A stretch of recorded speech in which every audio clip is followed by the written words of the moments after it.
વાર્તા એક વાણિયાથી લક્ષ્મીજી નારાજ થઈ ગયા. એક વાણિયાથી લક્ષ્મીજી નારાજ થઈ ગયા. જતા સમયે બોલ્યા, હું જઈ રહ્યો છું અને મારી જગ્યાએ નુકસાન આવી રહ્યું છે. તૈયાર થઈ જા, પરંતુ હું તને છેલ્લી ભેટ જરૂર આપવા માંગીશ. માંગ, તારી જે પણ ઈચ્છા હોય તે.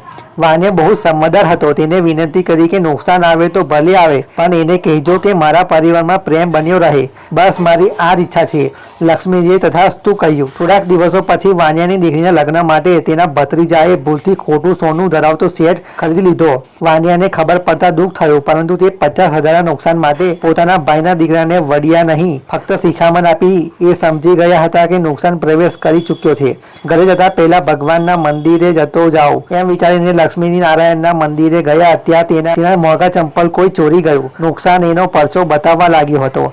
આ બાજુ ઘરે વાણિયાની સૌથી નાની વહુ ખીચડી બનાવતી હતી. તેને મીઠું વગેરે નાખ્યું અને બીજું કામ કરવા લાગી. ત્યારે બીજા છોકરાની વહુ આવી અને ચાખ્યા વગર મીઠું નાખીને ચાલી ગઈ. તેની સાસુએ પણ આવું જ કર્યું. સાંજે સૌથી પહેલા વાણિયાનો વારો આવ્યો.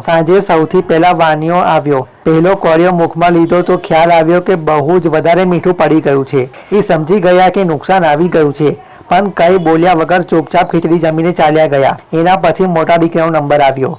એને પણ પહેલો કોળિયો મોઢામાં મૂકતા તરત પૂછ્યું કે પપ્પાએ જમવાનું જમી લીધું? એમને કંઈ કહ્યું? બધાએ જવાબ આપ્યો, હા જમી લીધું. કંઈ જ નથી બોલ્યા. હવે દીકરાએ વિચાર્યું કે જ્યારે પિતાજી જ કંઈ નથી બોલ્યા તો હું પણ ચૂપચાપ જમી લઉં. આવી રીતે ઘરના બીજા સદસ્યો એક એક આવ્યા. પહેલા વાળાનું પૂછતા અને ચૂપચાપ જમીને ચાલ્યા જતા. રાતે નુકસાન હાથ જોડીને વાણિયાને કહેવા લાગ્યો, હું જઈ રહ્યો છું. વાણિયાએ પૂછ્યું, કેમ? ત્યારે નુકસાન કહે છે, તમે લોકો 1 કિલો તો મીઠું ખાઈ ગયા તો પણ ઝઘડો ના થયો. મને લાગે છે કે મારું તો અહીં કંઈ કામ જ નથી. બોધ, ઝઘડો કમજોરી એ નુકસાનની ઓળખાણ છે. જ્યાં પ્રેમ છે ત્યાં લક્ષ્મીનો વાસ છે.